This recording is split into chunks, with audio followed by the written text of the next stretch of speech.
welcome to our session on intelligent JVM monitoring. My name is Joachim Nordström, and I work at Oracle in the JVM sustaining team with my colleague Yamur. And today we will talk a bit about how we can combine JFR with AI. Yes, let's just dive into it, everyone. Let me introduce you Galaxy Cafe. Welcome to Galaxy Cafe. It's a cafe somewhere out there in the universe, and aliens are hanging out there ordering coffee. But as you can imagine, it might be a bit not practical to travel across galaxies just for a cup of coffee. So Galaxy Cafe also supports online ordering and shipping. And their ordering system is designed as a above the cloud application, and it is built using a microservices architecture, and everything is running on Java. And if you don't know, today is Interplanetary Galactic Coffee Day. And Galaxy Cafe is running a special campaign. They are offering discounts across the universe, and here you see their banner to promote their sale. So why is this important? Because last year on the same day, they ran a similar campaign, and they got a lot more orders than usual, and their ordering system experienced some performance issues and customers complained. And as a result this year, they want to be a bit more precautious, so they asked us to help them to monitor their systems intelligently to prevent some potential performance bottlenecks. So today, we will help them design an intelligent system and make sure the same problem doesn't happen again. So today's agenda, first we're going to explore their microservices, and then we'll discuss how we can help them to monitor. And to do that, we will be talking about 3 different concepts: JDK Flight Recorder, Java management extensions, and artificial intelligence. And we're going to conclude this session with a summary. Yes, so a small introduction here. So we have our customer, a happy alien who's thirsty for coffee. He naturally comes to our Galaxy Cafe and makes an order for a coffee. So this comes to the first microservice, order service. The order service then checks whether the customer is okay and whether the coffee beans are in stock, and then just proceeds to create the order with a barista service who sends the order to the actual barista who prepares the coffee, and then the coffee is sent out to our customer. So this is the basic microservice they have at the Galaxy Cafe.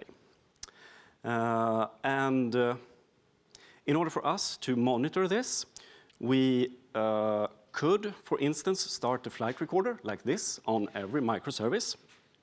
And if we monitor the logs and listen to our customers, if they have a complaint, we could log into, say there is an issue with the order service, for instance. Then we could log into that microservice, dump the JFR recording, move the JFR recording to our local machines, and manually look at that recording in, for instance, JMC or whatever. I think you should. Oh, is this better? I think that's better now. Yeah. Yes. So we could do that, and then we have to analyze the file, and maybe when we analyze it, we can see that, oh, there's an issue with the customer service instead. So we have to log in there and get that file. But when we do that, it could very well be the problem is over, so we don't have enough data. And it could be that any of the other services could be faulty as well. And this becomes tedious. So our proposal is to create a monitoring service that just takes all of the JFR metrics and stores them in one place.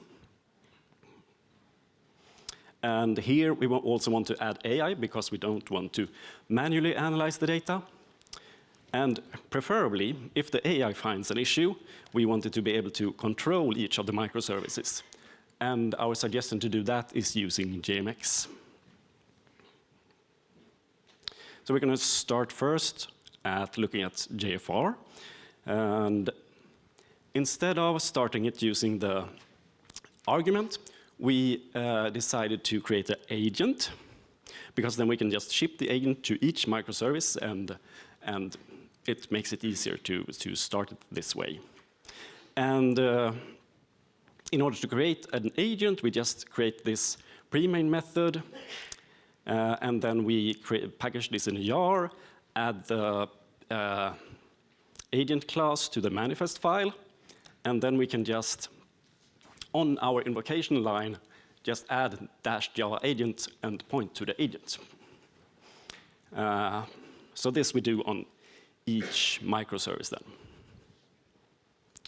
We can also add arguments. So here we add arguments to point to the monitoring server and also give the name to the service. And once we have done all that, we can create to the server and then create our JFR stream. And we're going to look at how we can use the JFR API to create our actual JFR stream. We can start by getting the default configuration that is shipped with the JDK. This default configuration is designed to be low overhead, so it can be run at all times and always be on. With this configuration, we can start the recording stream, and then we can just add an event handler to handle all of the events that JFR records. And in our case, we just we get the recorded event to the event handler, and then we just do a simple toString. We should probably do something more sophisticated here, but this is what we are doing for now. So we just take the recorded event, do a toString, and send it to the monitoring servers. And then when we have added the handler, we can just start an asynchronous recording. And since we're still in the pre-main method, it's important that we do an asynchronous recording, so we start the recording in a thread. Because if we just called start here, the pre-main method would never finish, so that the application's main would never be called. So we have to start it asynchronously. Now, with the default configuration, enabling about 90 events, we would get a lot of events sent here. And even though the default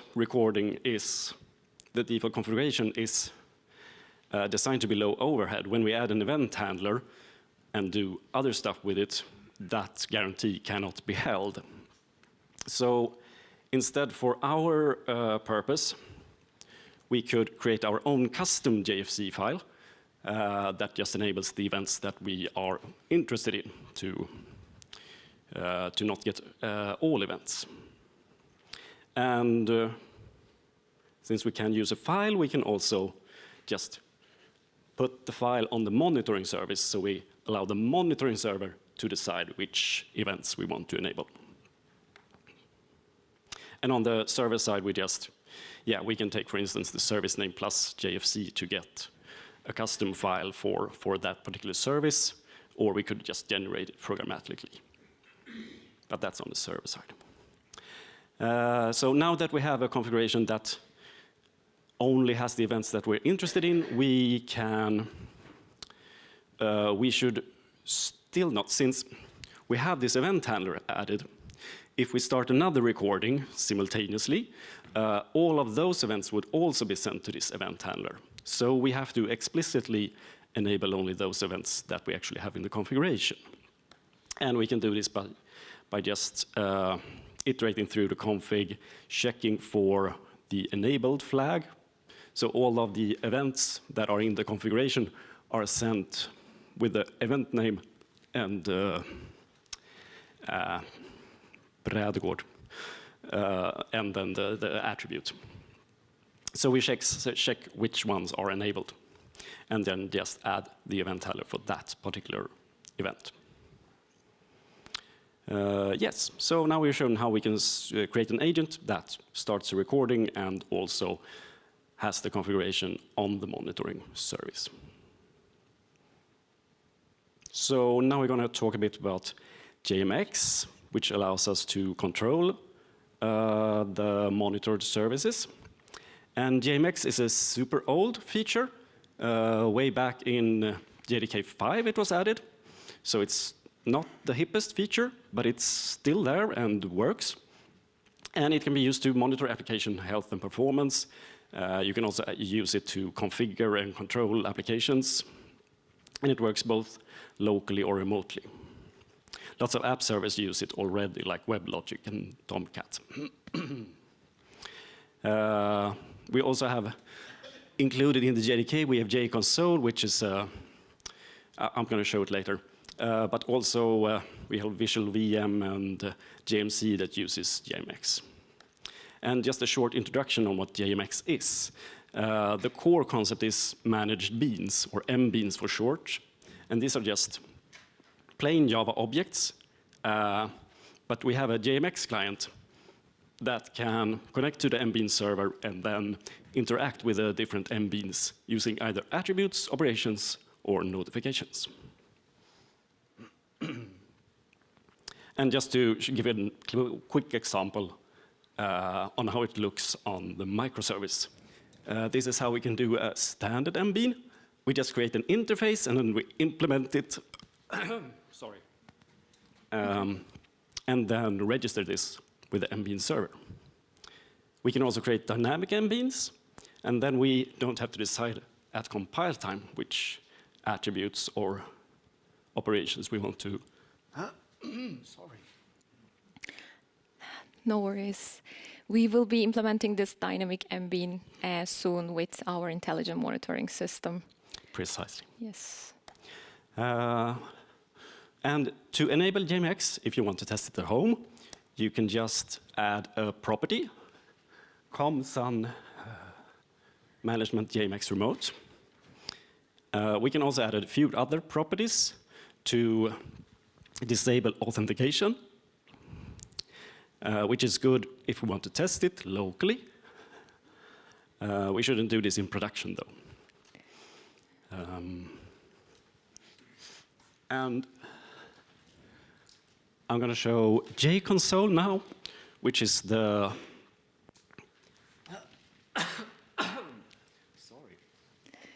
which is the graphical JMX client we have in the JDK. And when we open that, we get a list of all the local processes we have. And if we want to enable remote, if we want to connect to the JMX application remotely, we have to add a port attribute as well.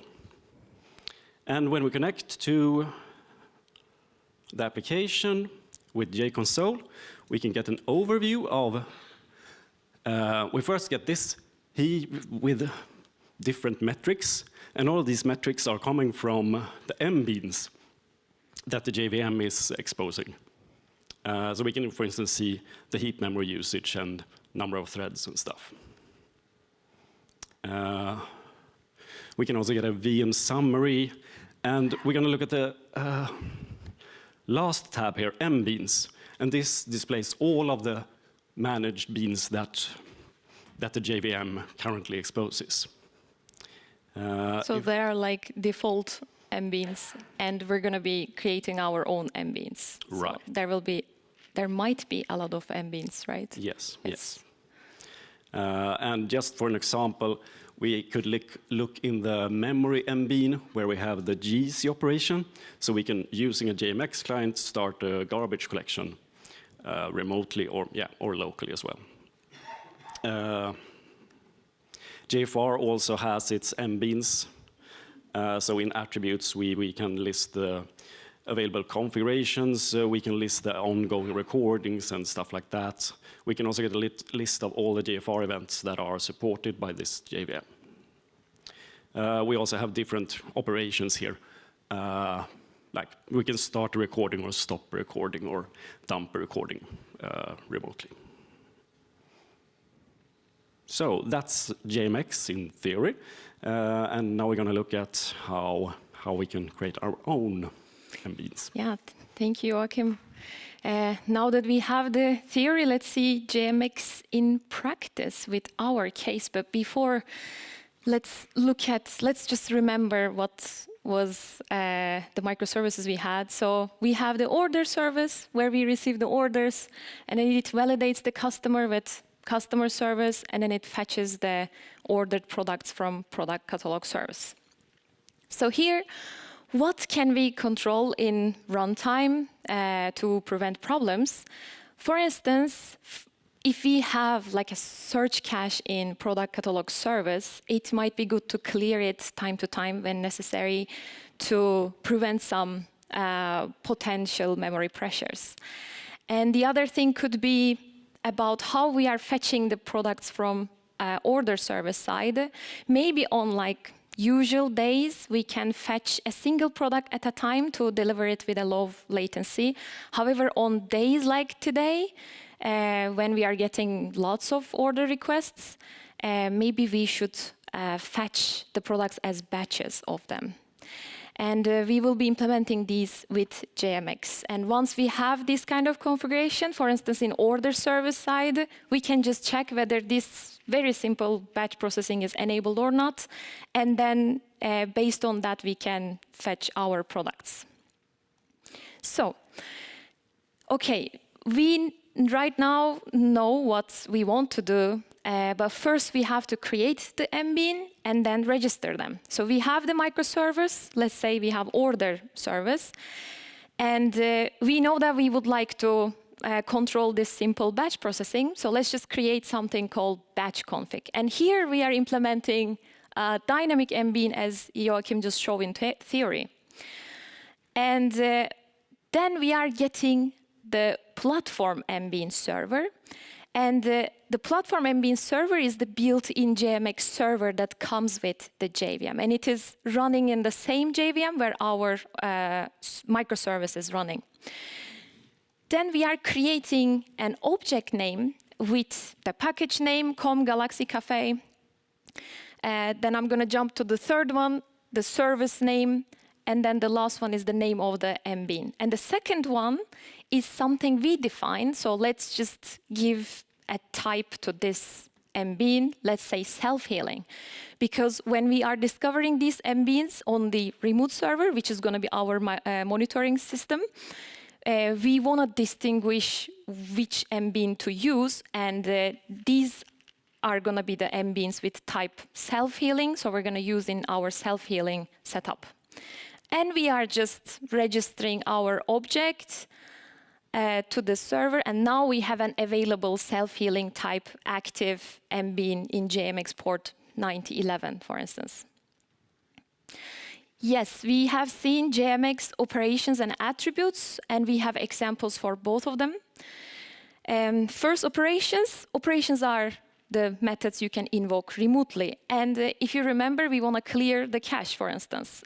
To implement this, we should override a method called invoke. And whenever this invoke is called remotely with an action name, which is clear cache in this case, then we're going to just execute the corresponding method clear cache. And attributes are the readable, writable properties exposed through JMX, and we need to override get attribute and set attribute methods of JMX. Great. We created the MBean, we registered the MBean, and we also start implementing the operation and attributes. Now we are in our monitoring service. And this service doesn't have any idea about what kind of microservices out there. So first we should discover this. So we name our class like that, MBean Discovery Service. And to start that, we have to create a connection to the remote MBean server. And we are using JMX service URL with the port number attached. And we are establishing a JMX connection. And this MBean server connection has a method called query names. And with that method, we can actually access the list of all of the MBeans registered to that port. And as we mentioned, as Joachim mentioned, the default MBeans comes with JVM, right? We don't want them, or we don't want other registered MBeans. So that's why here is the place we are filtering them with the type self-healing. Great. Now, we would like to talk about the AI component of this monitoring system, but we will be referring to JMX a bit. So let's first see how our AI service can get the JFR data. If you remember, our Java agent started JFR recording in each microservice, and these captured JFR events are posted to an endpoint. And from the monitoring service side, we are going to receive them from that endpoint, and let's receive them in a class called JFR event service. And whenever we receive them, we are just gonna save in a database. And so in monitoring service side, what we want to do is we want to monitor the upcoming JFR events, right? We wanna detect if there are some anomalies and something is going wrong or not. That's why we have a scheduled task, let's say anomaly detection, which triggers our AI service regularly. And our AI service, whenever it is triggered, it just reads the most recent JFR events from the database. So this is how we get the JFR data to our AI service. And this is just a tiny part of the monitoring system. And to implement the AI service part, we will be using one of the most popular choices, LangChain4j. And from now, we're going to talk about a few simple techniques to make the best use of AI. And the very, very first thing, of course, is what kind of input we're going to give. And the better the prompt is, the better the input we give to LLM, it's more likely that we're going to get a better response, right? So if we just say, analyze the following JFR events and tell me what to do, no context, no explanation, nothing, so we cannot get anything from that, which is normal. So instead, we should give some context and explanation. And we can do this also by dividing our prompt into system and user prompt. And the most important reason why we should divide is the models trained to treat system prompt as the highest priority instruction for the rest of the conversation. So for instance, if you try to change things that you described in system prompt, later on while you are giving the user prompt, probably it's not going to work because the system prompt has higher priority. So in system prompt, what can we do? We can give the specifications. We can tell what role the LLM should has, what kind of capabilities it has. And in our case, we're going to be giving some available actions for LLM to take. And then we can give some restrictions, and one of them could be the format of the output that we expect from the LLM. And the next thing is the user prompt. Here we just simply say whatever our request is, and we are attaching our JFR data because we want LLM to analyze these data. Okay, let's build our system prompt together. So for role, we are saying that you are a JFR performance analyst for continuous monitoring. And then we are giving short description of context. This can be elaborated and maybe should be elaborated. We are saying like you are analyzing JFR metrics regularly and you should use conversation history to track some trends, detect some recurring patterns, and also you should build a confidence. So LLM shouldn't just come up with an decision to us, just seeing a spike in the heap usage, for instance.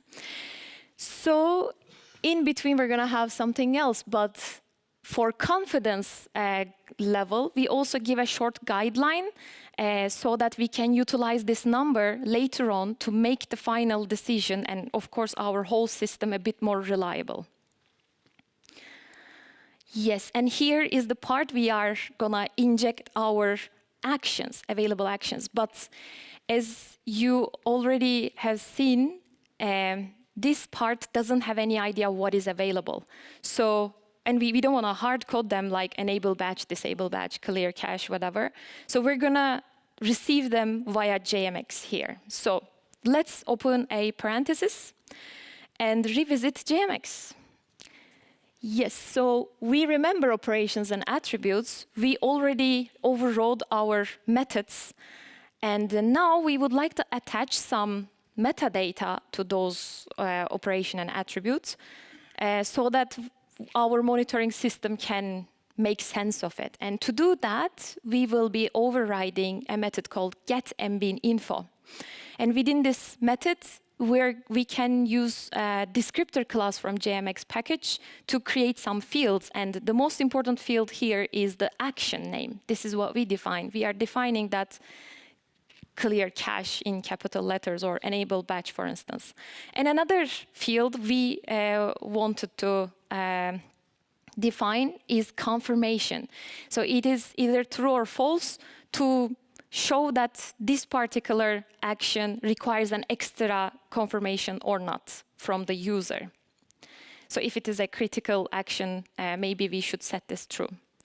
And then for operations, we are using MBean operations info, and this is the place where we are giving the name to our operation. We are giving a text description to the operation. This is important because we're just gonna take this text description and just inject to our prompt. And if this operation has some parameters, or if it returns something, we should show them here as well. And depending on the type, we also put MBean operations info.action, and it just indicates this operation modifies the MBean state, but it doesn't return anything, and there are other types. You can check JMX document.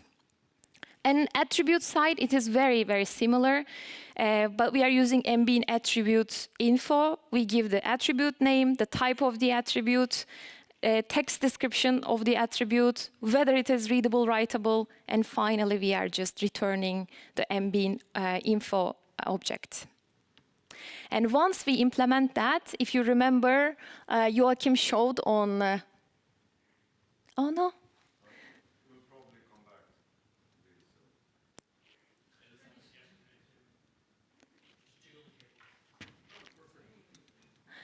this. Yeah. Yeah, when we implement, this is how it's going to look like in JConsole, the attributes on top and the attribute info and the descriptor. Yes, so we added some metadata to our operation and attribute. We are back in monitoring system. And if you remember, we got all the MBeans, we filter them. Now we just simply call getMBeanInfo, which is the one we just overrode.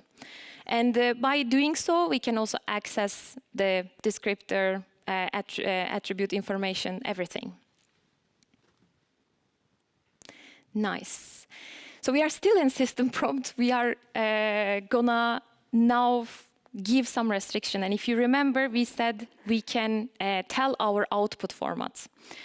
And we would like to get exactly this JSON schema that begins with reasoning, then the service name, some related key metrics if there are, like the list of some metrics, trend analysis, the name of the action which is suggested, and the confidence level. And there is an important reason why we designed it this way. We explicitly guide LLM to reason before giving the final answer. And it is because LLMs generate text sequentially from left to right based on the previous token.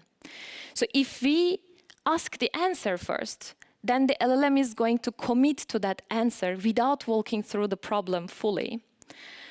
But if it reasons first, then those intermediate steps are gonna change the probability distribution of the following tokens. So this way, we don't only improve the explainability, we also improve the performance of what we get from LLM. And the final thing is we're going to later implement a tool for LLM to use, and we are giving the detail in the system prompt as well. Look, you have this tool, you can use it, but use it only when the action is not none. Yes, and now this is how our system prompt looks like, but we already fill up the role, context, output format, and tool. And this is exactly where we are injecting our actions that we got from the MBean discovery. So you see the service name, the name of the action, and the description. We are just injecting to the system prompt string. And our user prompt, as we said, we just request something and attach our JFR data. However, we shouldn't attach the raw JFR data. It should be meaningful. We should pre-process it. But we were a bit busy and maybe lazy to do that. So we asked AI to do for us. And it actually gave us nice statistical aggregation of the available events like count, average, maximum. So it's meaningful enough to give to LLM. And we are also providing the metric units as well to make the values meaningful. And we are just telling that you should analyze these considering trends, actions, guidelines, etc. Yes, now let's implement our tool. Tool or function calling simply just enables structured function invocation by the LLM.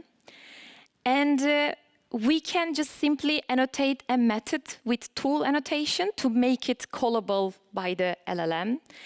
And in production, we might have a lot of tools, and LLM can select one of them, and it fills up the arguments. And eventually, the tool result is fed back to the model to continue or finalize the response if necessary. So for us, we have only one method, and we name it process decision under a class name called control tools, even if we have one.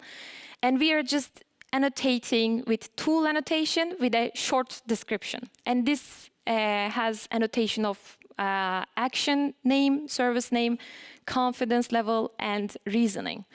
And within this method, we are just processing whatever the decision LLM took for us.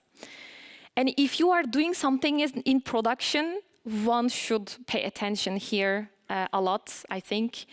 But in our case, we are just first checking whether the suggested action is in our available action list, checking whether the confidence level is below or above our threshold that we preset, and checking whether the action requires an extra confirmation from the user. So if it is a critical action, here we can bring the human in the loop and just get rejection or confirmation. And we also check whether this action has been taken recently or not by just checking whether it is in cooldown period.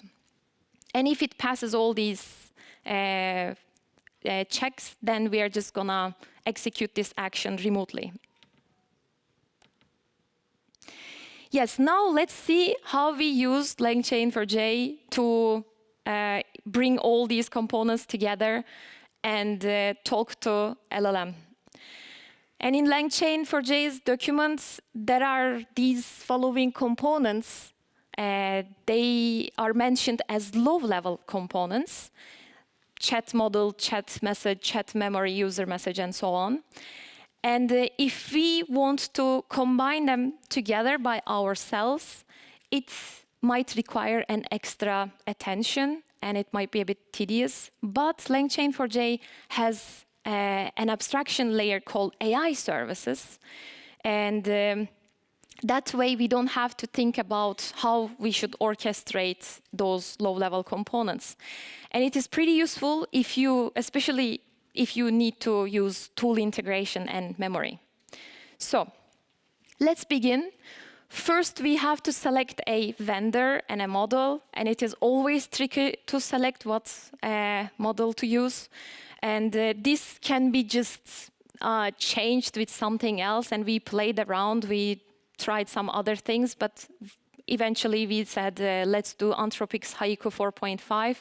It is good in tool calling. And we are here building the chat model. We are giving our API key, the model name, and then we can play with some parameters. For instance, the model parameter. If we want some more creative answers, we should give higher value of temperature, for instance. But if you want more deterministic, then we should give lower values, and so on. And the AI services want us to create an interface. To do that, let's name our interface as analysis agent with one single method called analyze. And here the most important thing is the two arguments we give to this method. The first one is memory ID annotated service name. So thanks to this, we're going to have separate conversation histories for each service. We would like to consider them independently because they are running on separate JVMs. And the second one is the user message annotated context. This is the place where we will be giving the user prompt. And finally, we are building the AI services here by giving the name of our interface, the chat model we just implemented above, and the chat memory provider. With this chat memory provider, we can create a simple message history. And in our case, let's just give last 20 messages. And this is important because we are asking LLM to track some trends and what happened in the last few minutes or so. And we are providing the system prompt. We are also injecting the control tools that we created, our tool. And finally, to be able to talk to LLM, we are calling this instance with analyze method. And we are passing the service name and the user prompt, and this is where we get the response. OK.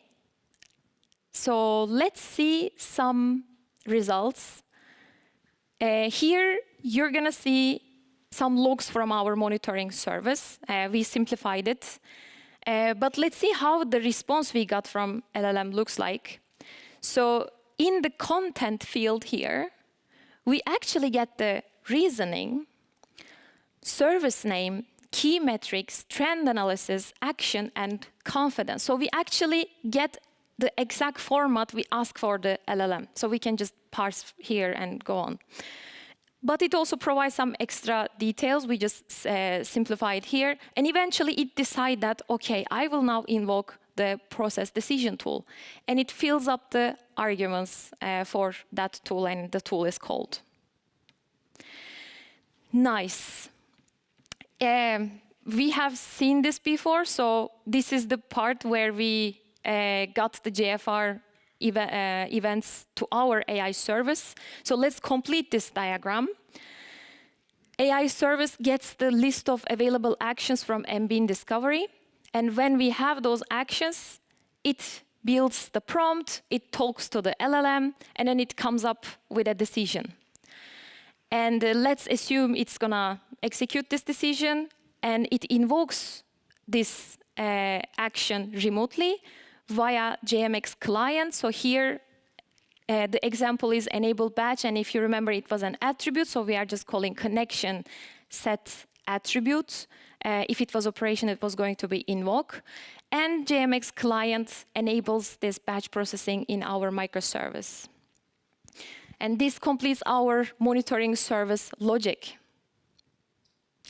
And let's see how this looks like in the order service side. On top, you see some logs from order service, and at the bottom, you see the logs from monitoring service. So we are getting some orders in single mode, and in the meantime, our monitoring service doesn't see anything suspicious in the JFR data, so the action we are supposed to take is none. But suddenly, we got tons of orders. And we start seeing a lot of orders are coming. And in the meantime, the monitoring service decides to call the tool with the action enable batch, but with the confidence level of 70%. And the threshold that we set earlier was higher than this. That's why the action is rejected. However, it keeps tracking the upcoming JFR events, and it builds confidence a bit further. And this time, it suggests the same action with confidence level of 90%. And now it is this attribute is set. The action is executed. And on the order service side, we see that the batch mode is enabled right now, and our execution is successful. And from now on, in the order service, we will be fetching our products as batches in the batch mode. Yes, so we actually completed. And now let's summarize this talk and what we have done to help the alien friends. Yes, so we have shown how we can create an agent and start a JFR recording using that agent, and we have showed how we can stream data to another server. We have also shown how the microservices can expose MBeans and how we can, in these MBeans, give hints to the AI to actually perform the actions at the correct time. We've also talked a bit about how we can aggregate the JFR data. We haven't talked too much about that, but that's a topic for further exploration. Yeah. AI handled that for us. Yes. But definitely, we should explore that as well. Yes, yeah. Absolutely. So, yes, thank you. Don't forget to visit the Oracle booth.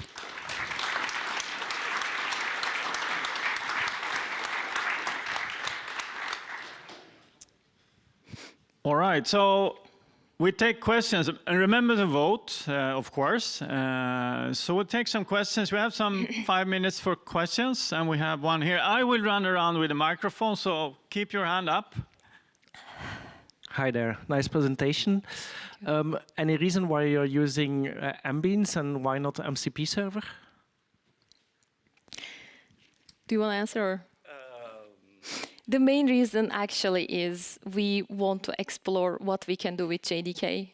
And that's really good and valid question. And maybe we should do like both of them in parallel and see. But it's just nice to be less dependent on the external things. And we already have the JMX available in JDK. But you're totally right, yes. Yeah, and here the agent can actually just hook into any JDK running because it doesn't rely on anything, any other third-party things. So.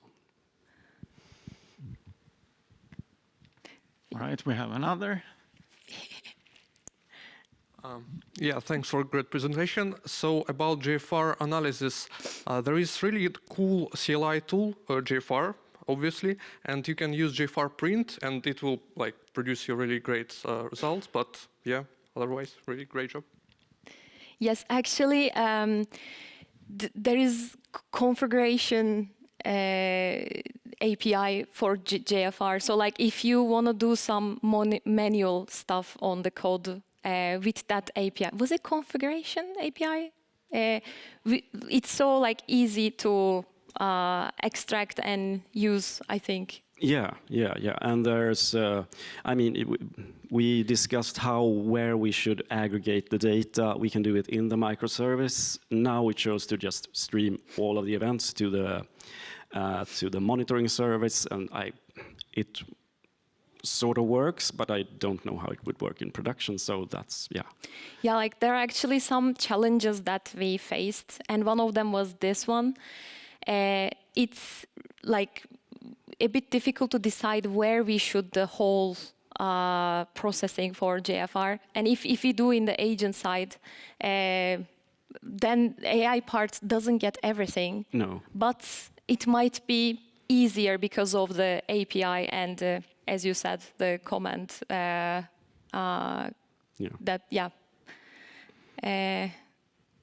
yes. Any other questions? I think we have one first here and then one more.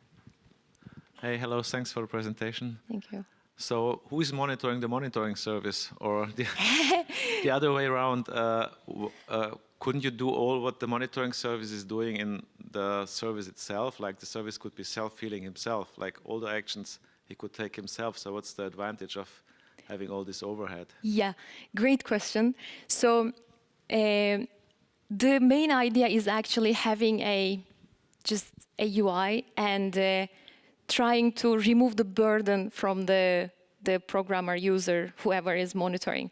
And whenever something critical comes up, like the bringing the human in the loop case, then it should be just the job of the user. So it can be done, but this way, like if we have like lots of services, something in production, this way we can make the burden a bit heavier. Lighter. Yeah, that sums it up, I think. Yeah. I don't need it, that's fine. Well, we need to get to the stream. Yeah. Thank you. This was really inspiring. Thank you very much. Are there any built-in MBeans that comes out of the box, or do we always need to define them by ourselves?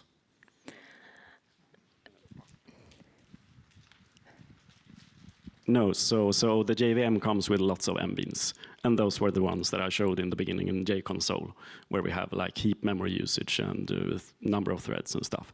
So possibly one could use those MBeans and not use JFR to get some data out of it.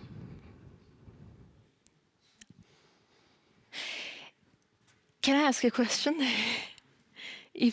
Do we have any more questions? If you don't, okay, I'm gonna ask. I'm really curious, like in your jobs, like how often, or do you use JFR, JMX, like? Okay, JFR. Okay, JMX. Okay, yeah. So yeah, but while we were preparing this, we were a bit thinking how much people are using actually, and like it's a bit difficult to learn about this. So now we have some data actually, yeah. Yeah. All right. So I have a quick question also. If I have very secret data and some top secret things, do I dare to use an external LLM, or should we use an internal, like on-prem? Yeah, I guess that, I mean, you should probably aggregate the data and just make it not secret, I guess, but yeah. We, for instance, before using the external Anthropic model, we first started trying with our local machine, and Olama is famous for that. Of course, the performance drops, but like if you have really, really secret data, maybe, and if you have a powerful machine, maybe running locally might be a good idea, I guess, the model. Yeah. Yes. Thanks again. Yeah, thank you.